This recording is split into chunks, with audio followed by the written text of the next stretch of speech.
Hey everybody, what's going on? It's Jesse Swift with the Fansplash podcast, and obviously, as you know, because you've been letting me know, that I have forgotten to do a review for the CW crossover event called The Invasion, where we have Supergirl, Legends of Tomorrow, Flash, and Arrow all just cluster-fucked into a 4-episode crossover event that I have procrastinated to watch.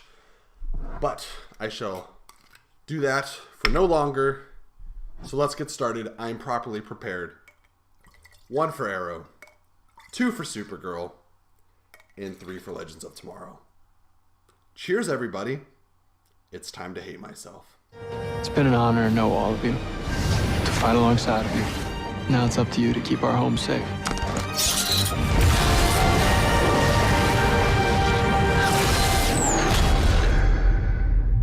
Okay, so that wraps up the crossover event and a couple good things. 1, I only had to watch 3 episodes because everything that happens in Supergirl that's relevant for the crossover is then revisited in the episode of The Flash. And the second good thing is I got to start this shit show with The Flash, something that I love, cherish, and enjoy to get me through the rest of the things that I don't so much. That's right. Sorry for the shake. If you didn't already know, I haven't watched Arrow for about 2 full seasons. I've also only watched about 2 episodes of Legends of Tomorrow, and I really can't stand about 90% of the characters on Legends of Tomorrow, so I've just opted out of watching that show. I'm sorry, hate me, call me biased and hateful and grumpy and whatever you want to do.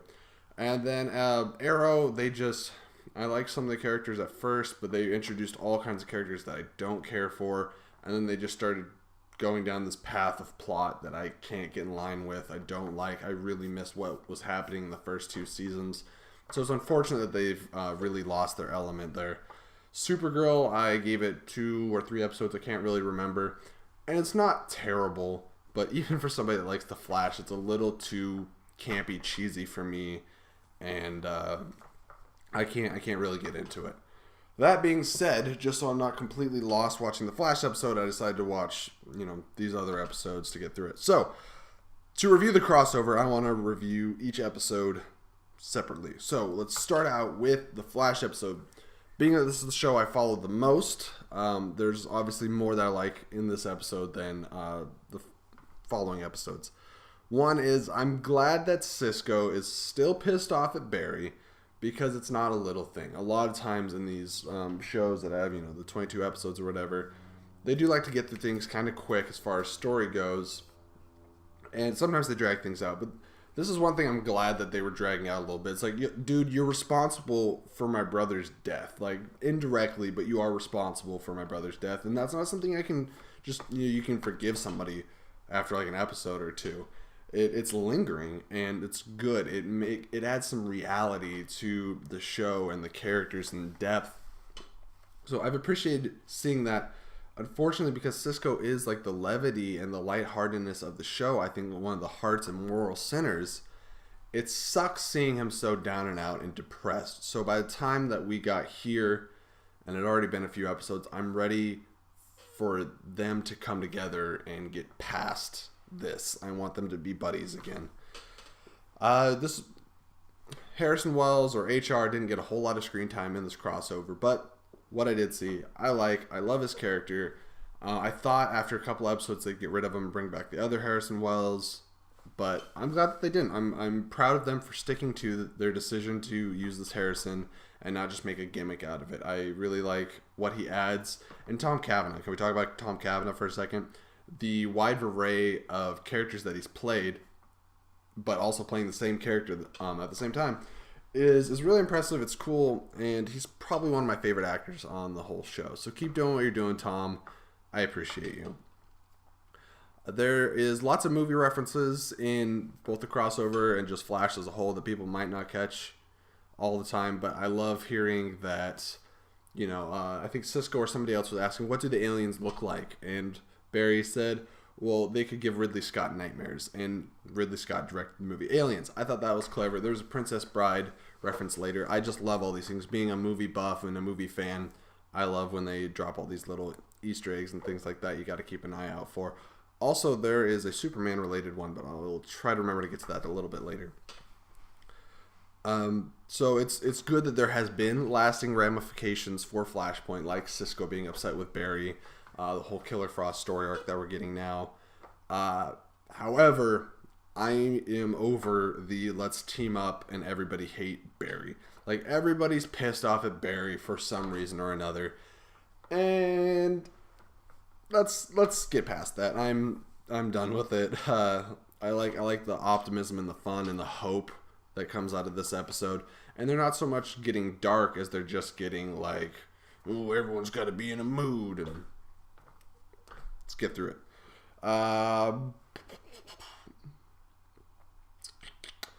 Lastly, for the Flash episode, so they did a very small focus on Wally. They've been leading up to him becoming Kid Flash the last few episodes. And he finally convinces HR to train him, and it's about GD time. I've been waiting for Kid Flash for a while. I don't love their pick for Wally West, but, you know, we got to live with it. It's what we got. And let's move forward with that plot line and see him in action and stop having everyone saying, oh, you're not ready, or you shouldn't be a superhero. You're not Barry. You're not Barry. And everyone's like, why are you so upset? Man, I'm upset at just hearing everybody say you're not Barry that many times. Jeez. Okay, so this will be one of the only times you will hear me talk about Arrow. It's the 100th episode of Arrow, and I was there for the season premiere.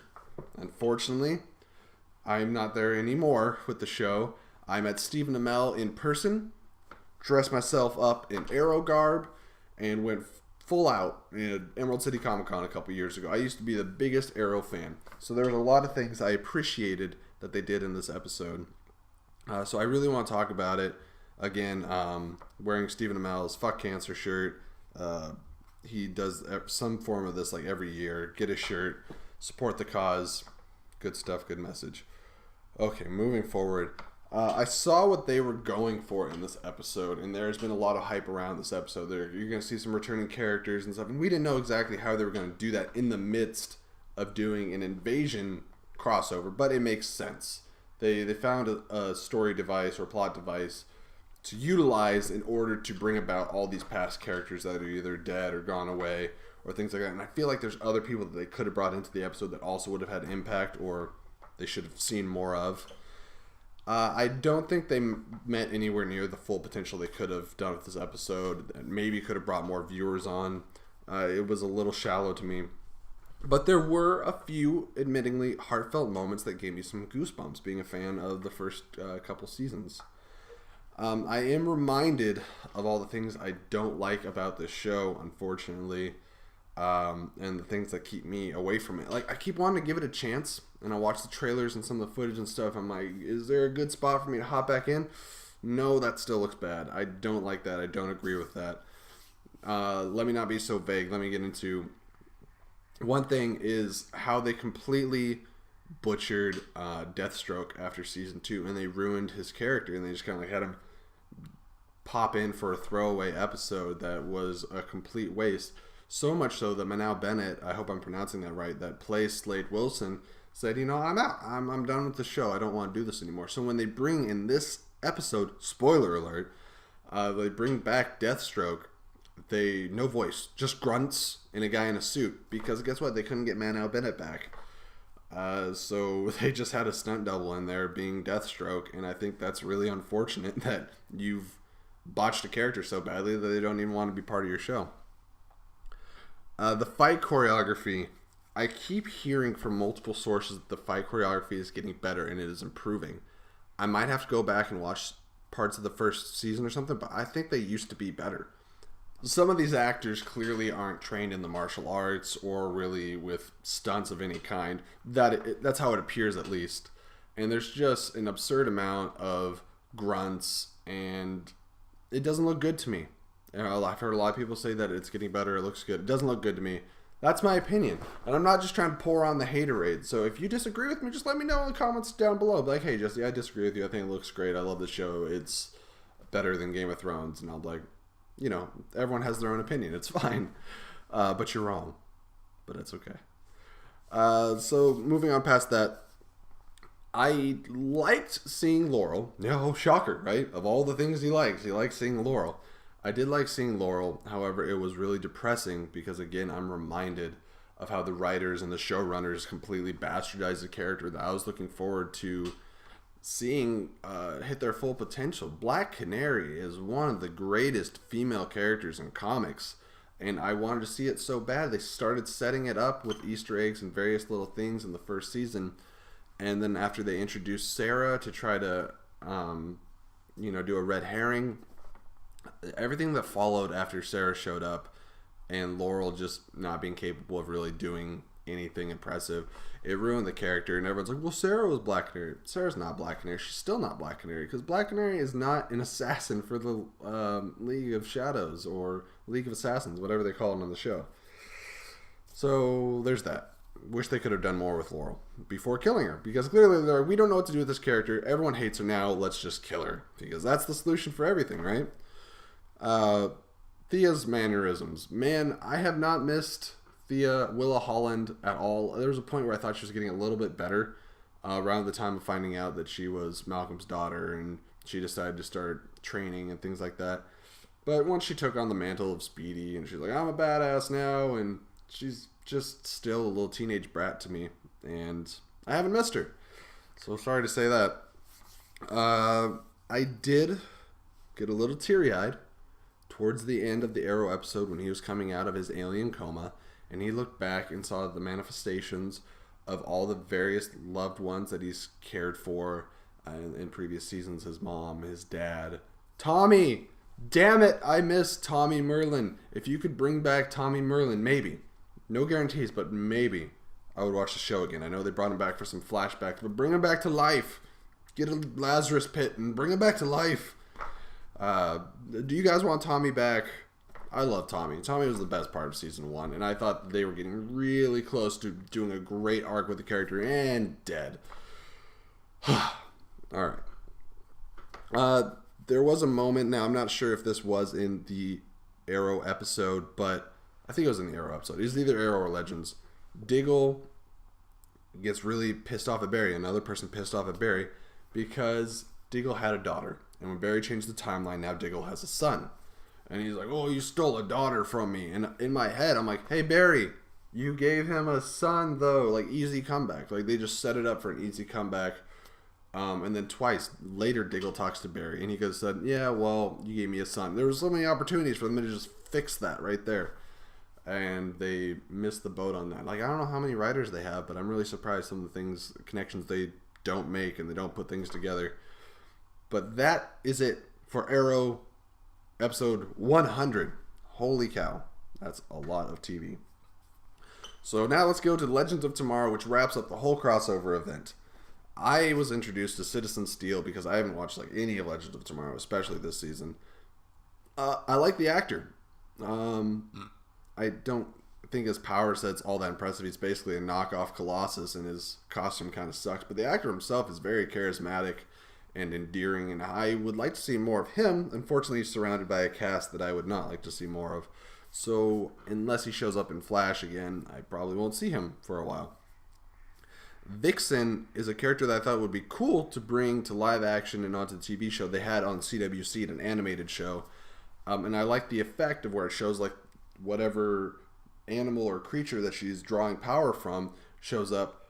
But then what follows is really lackluster. She's like harnessing the power of an elephant, and then she goes and just starts kicking, punching aliens. I'm like, how about an elephant? You charge through the aliens and she's like, bam, and they go flying everywhere because you're strong as a freaking elephant. But no, she just starts doing regular martial arts that don't look any different than normal. So I thought her potential is completely wasted with what they're doing with her. Oh, I'm going on for a long time. I'm sorry, I'm bitching, moaning, but there are things that I like, I promise. The subplot. Example, the subplot with Stein's, half a firestorm. His daughter, I already forgot her name, Lily, I think it was Lily. Obviously, I didn't see the episode where he went back in time and talked to his past self and convinced him to have a daughter. But I remember that he didn't have a daughter. And I thought that was a really interesting thing, and it wasn't that hard to get caught up on. I like what they did with the character and what it meant for him. And everybody in these shows has secrets, and now he has his own to hold on to. And I just thought it was really touching to... You got to see a different side of Stein. think Martinstein is his name. You gotta see a different side to him of a fatherly figure instead of just the dutiful husband and scientist. And I appreciate that. I really miss him being on The Flash. There's a couple characters that left The Flash that I wish were back. I miss Ronnie. I don't really like the new Firestorm character. I want, Ronnie back. I really like Robbie Amell. I thought he offered a lot to the show in the little bit that he got to be on there. And it's unfortunate that his show on CW was canceled a while ago. And I would like to see more from him. Like, is he really that busy? Bring him back. Find a way to bring him back. Can't be that hard. Get him from a different Earth. They did that for an episode. They had him on Earth 2 or whatever. Go grab another Ronnie. Maybe Caitlin won't turn into Killer Frost if she gets a new boy toy. I'm sorry. Going on. Well, I'm just now realizing, actually, that I haven't talked about Supergirl at all in this, 12, 15 minutes of video because they didn't give her anything to do. How disappointing. As much as, I don't really care to watch Supergirl, I was really looking forward to seeing her cross over into this universe because she's a powerhouse, She's supposed to be Superman level strong. And I'm like, let's see her kick some massive alien ass and just save the whole day, at the end.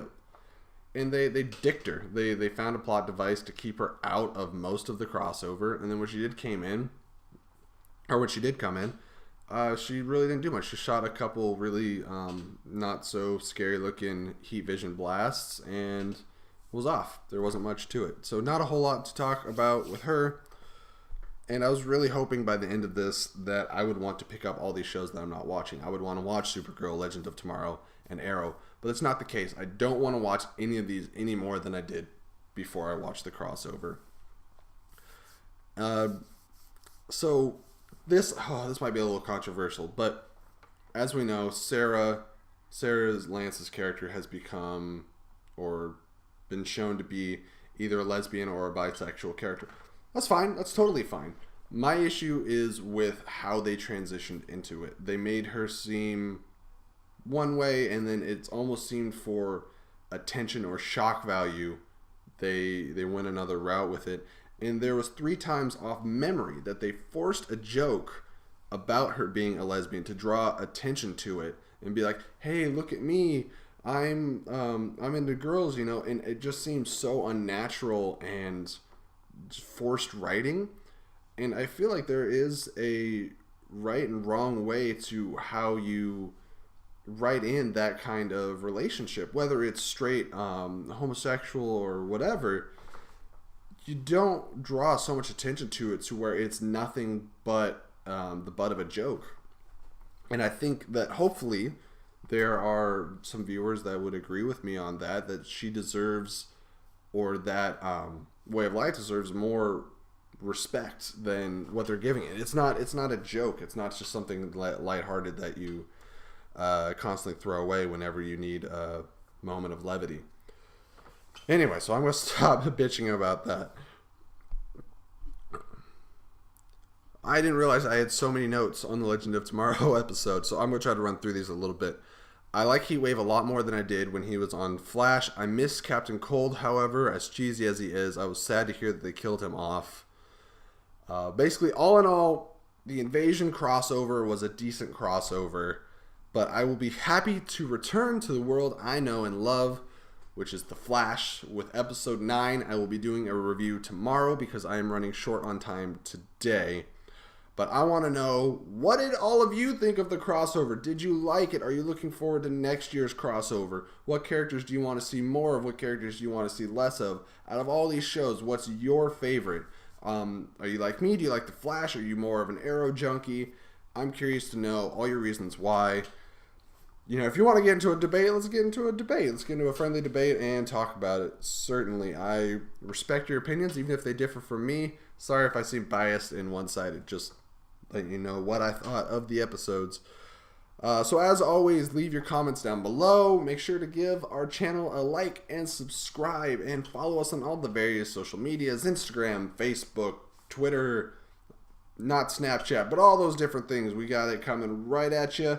So until next time, which is episode 9 of The Flash, and the Spider-Man Homecoming trailer coming tomorrow on Jimmy Kimmel, may the film be with you.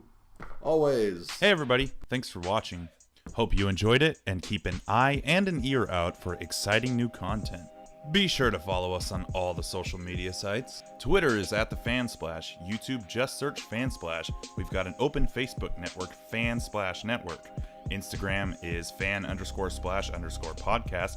SoundCloud.com/fansplash. You can email us, thefansplash@gmail.com, and Reddit @r/fansplash. Title and end credit songs written by Jacob Hall. See you next time.